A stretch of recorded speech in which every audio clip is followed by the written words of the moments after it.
Okay, so back at it with Falcon BMS. So today, or at least on this mission, I've got everything set up, plot line and pre-planned threat spots and all that good stuff.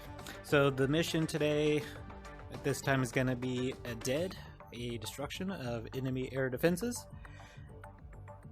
And our target is going to be radar contact. Bullseye 29056 21,000. Okay then. It's going to be some SA5s. Radar contact. Bullseye 082-190 21,000. So got a couple of harms, got a jammer pod, and then an HTS pod. So this should work out pretty good, and some fuel tanks, external fuel tanks. So that's good. I just want to make sure that I get my IFF plan set to go, and then the comm plan set to go. MFDs, I don't have any pre-planned targets. Just gonna go in and hopefully get some to ping us to ping me, and then just fire them. So the harm setup for all that stuff has been preset as well. So no changes needed there. Okay, I think that's all I need. Data cartridge is all good to go. I know what I'm carrying. And takeoff is going to be at 3:53 Zulu time. Sentry 4, radar contact. Bullseye 28551 21,000. Sentry 7, radar contact. Bullseye 07816 21,000. Sentry 4, radar contact. Bullseye 29056 21,000. Punching. Sentry 4, be advised, enemy aircraft launch activity detected. Bullseye 30538. Sentry 4, radar contact. Bullseye 35528 19,000. Sentry 7, radar contact. Bullseye 0841559 21,000. Sentry 7, radar contact. Okay, now all the talking's done. We'll see about if I can complete my first campaign. So it's Tiger Spirit. 082-162 21,000. Don't need my controller. I forgot about that. Okay. So yeah, hopefully I want to try to actually complete my first campaign. I never completed one in the almost 20 years of playing Falcon games. That's really sad. Okay, all that's done. Power's done. Let's set the fuel flow to normal. Let's turn on the air to normal. That should be set to go. We'll just set up the comms to both. Turn up the comm volume. I'm going to turn down the RWR, increase the missile threat volumes. That should be looking good. Yep, that's it. Let's close canopy.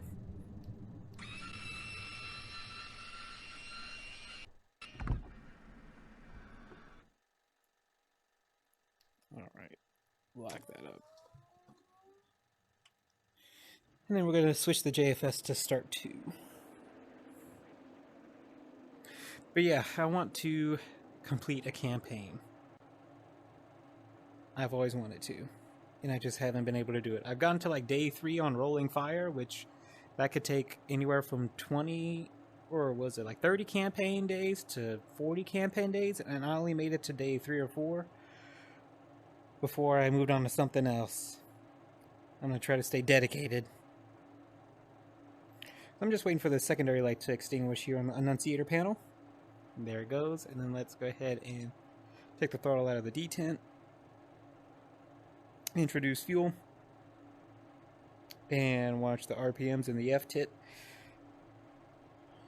Hopefully we get a good start here. F-tit's looking good. It's not overheating. There we go. It is looking... Okay, yeah, very good. Looking really good. Let's get Avionics up and running. Oh, right. Oxygen there. Let's get altimeter on, FCR on. The hard point for the HTS pod is on the left, so we'll give that power. get our HUD brightness up. Cool. Checking onto the left side. Let's get our ejection seat on, turn on the RWR. Get this in standby mode for my countermeasure system. It's in program 1, which is good. We'll go ahead and warm up the jammer as well. And then also turn on for programs 1 through 5 for the jammer. Let's get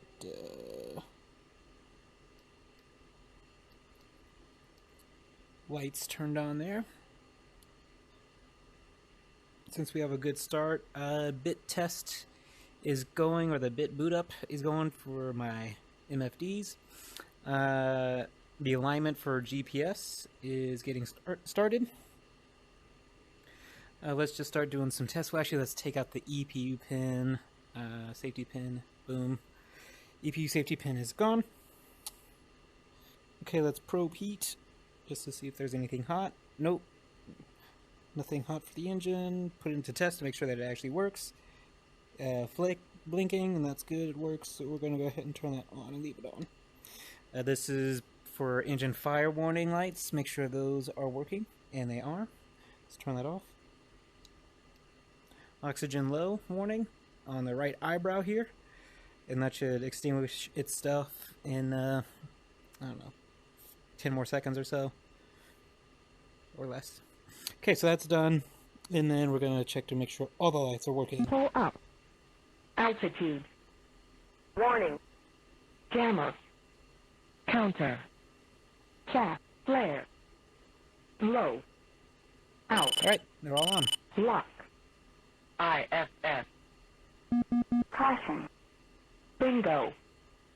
Data. Okay. Let's get IFF on standby for right now. So that's all done. Let's see. We have some FLICUS, flight control systems, faults here to be expected. So we're just going to press the FAC button, the flight warning acknowledge. So the caution light extinguishes, those go out. So we're going to make it go through the FLICUS bit test. So we're going to do reset and then turn on the FLICUS bit test, just to make sure there are no errors with the computer and the control systems. So when we get in the air, we don't have any problems. And that takes about 45 seconds or so to run.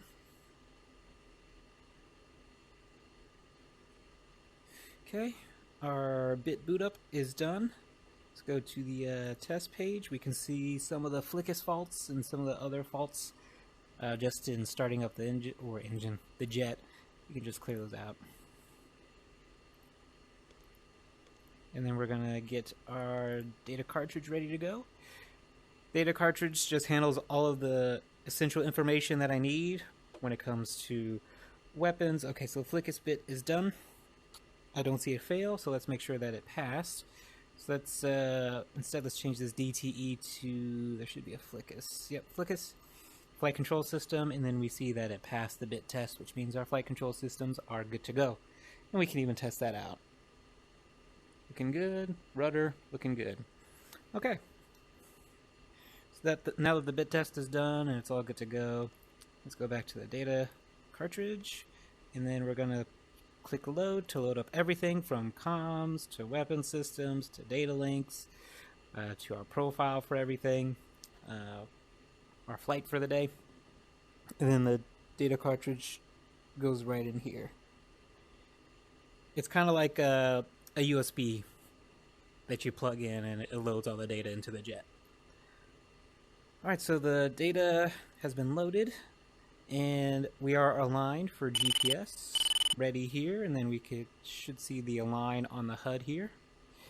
So we're going to change that from norm to nav, and voila, now we have our steer points all loaded up to go. We don't need this anymore. Excellent. We're going to change from to upfront controls, get our IFF to normal, and now we have everything loaded that we need for comms and stuff from the data cartridge. So COM 1, we're just going to go to 2 for right now. COM 2, we're going to go to 15, which is for intraflight. My notes here should tell me, yeah, for VHF, intraflight is 15, so we're on 15.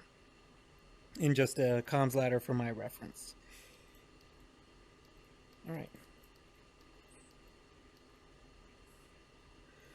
So we got that done, comms done. Let's do IFF next. So we have mode 1 and mode 3, so we do 6004 for our backups.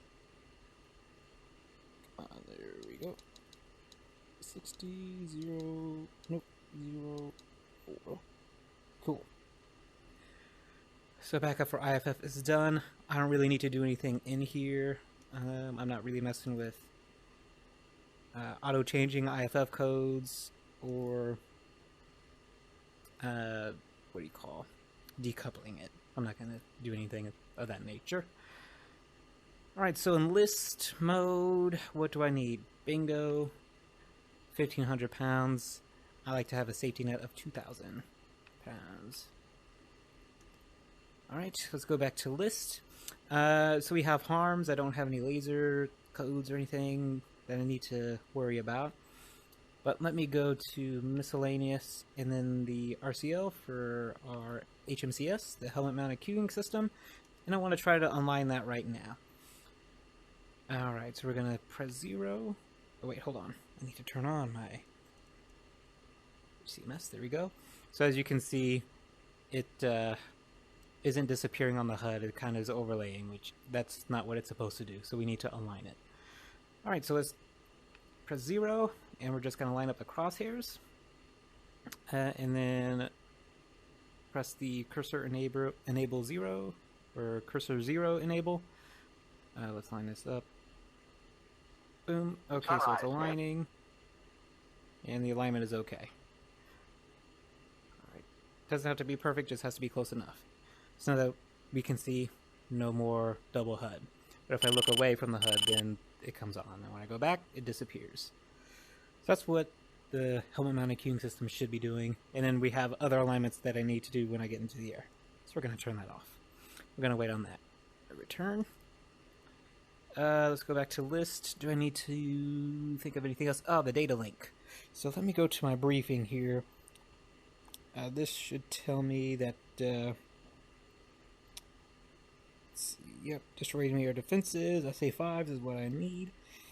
Alright.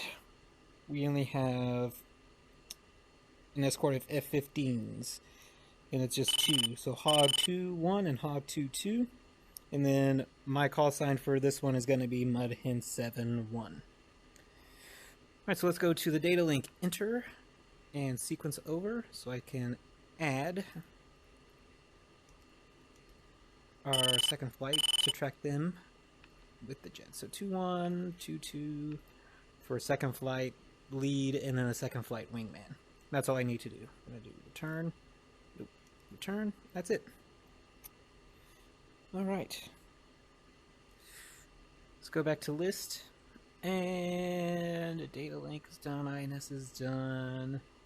I don't need to do anything else with that. And miscellaneous. Not much to do there, so let's get out of that. Turning our master arm to simulate, just to make sure everything is up and running and working. We're going to go to master air-to-air mode. So AIM-120s are good and on. Let's go to the AIM-9s. Growling, I'm good to go. Return. Fantastic, let's get out of air-to-air mode. Air-to-ground mode. Our AGM-88s, the harms, are loaded. They're turned off, which is good. Don't need to be turned on. And the MFDs are set up the way I want them to on each side. So don't really need to do anything there. Let's go to our jettison page, and I just want to select our fuel tanks to jettison. If we get into some trouble, I can emergency jettison them out and not lose any of the other hard points, which I don't think the harms are on a jettison. Are they? Let's look. Yes, they are. So I don't want those going away. I want to keep my harms. So that's all set up and good to go. We're going to go out of master air ground mode, and we're going to test dogfight mode. It's working, ready to go. TMS up, and then I can use the Warhawk 2, 4-ship, F-16. should be Request taxi. Yep. There we go. Good afternoon, Warhawk 2. You are number 1 for departure. Taxi, Romeo, Bravo, and hold short, runway 32 right. That way, if I get into a Warhawk dogfight, I 2 can just taxiing. look. I can look at the bandit, and then it'll automatically lock just by looking at it. Because I have AIM-9X's. X-rays. Alright, so that's it. I've gone through all of those setup features and functions. When's my takeoff time? It is in about 10 minutes. I just want to make sure I got everything else set up. Let's get this out of actually standby mode into manual mode. And then for the jammer pod, I'm going to switch it to mode 2. And mode 2 gives my jammer the ability to jam in front of me and behind me. Mode 1. Lancer 5, your number 3 for departure. Hold present position. Alright, so mode 1 Give way to only Mudhen. enables the jammer behind me. Taxiing Romeo. Looks like some are taxiing out already. Alright, so the jammer is on, but in standby mode, so it's not currently active or transmitting anything or trying to actively scramble a lock, and that's good. We don't want it to do that right now. So that's all good. Mode 2 for front and back. Mode 1 again is just behind me. Mode 2 is both, and then Mode 3 is also both, but also requires, I think, more power to use and also Warhawk 2 can mess taxiing up some Bravo. stuff. And hold short.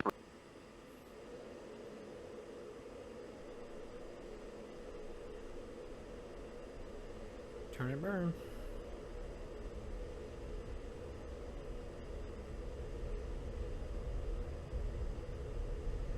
Right, rotate. We're gonna just ease off the throttle here just a smidge and gear up. Actually, that's yeah.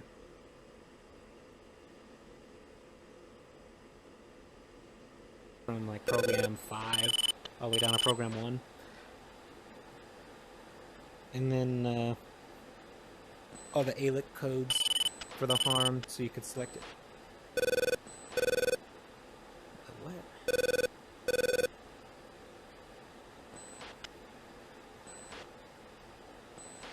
Sentry 7, Mudhen 7-1. Request picture. Mudhen 7-1, Sentry 7. Picture is one group of 3, 2, 0, 2, 3, 22,000. Hot. Hostile.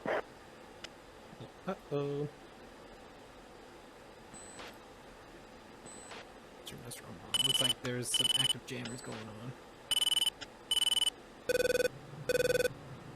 Yep, I just saw MiG-29 pop-ups.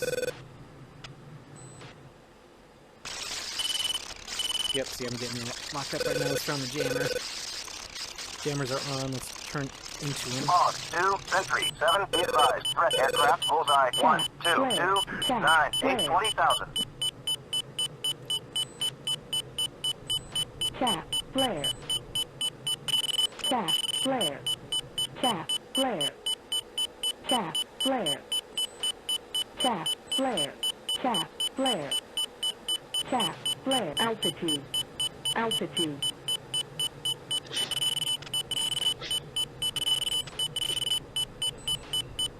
Chaff, flare. Missile defended.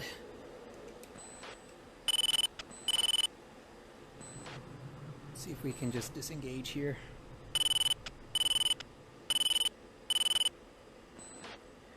So I may have over-G'd the harms.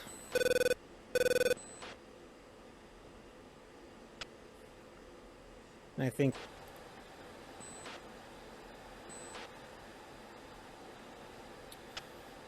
poop. I should have. It got rid of the harms. Mudhen 7-2. Weapons free. 2, Wilco. Magnum.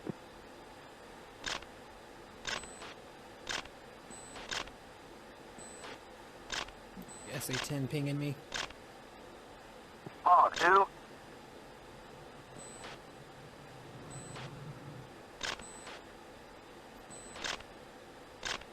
Well, by the time the SA-10 has picked me up like this, normally they fire, so I'm just looking for SAM launch. And that diamond in the top left corner of the HCMS is telling me where the Fog contact 2 is. in. So it's somewhere over there. SA2's picking me up now too. So I'm gonna try to jam them. And as we can see, these programs are transmitting. Eagle 5-1, go around, runway unsafe. Contact approach for resequencing. Oh, they let me in, yay! And there he is, I can see him.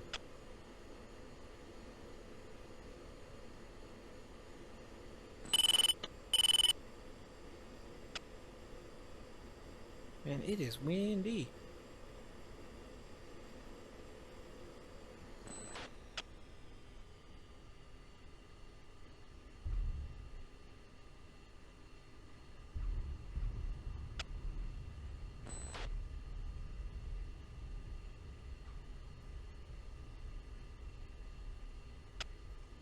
Ooh.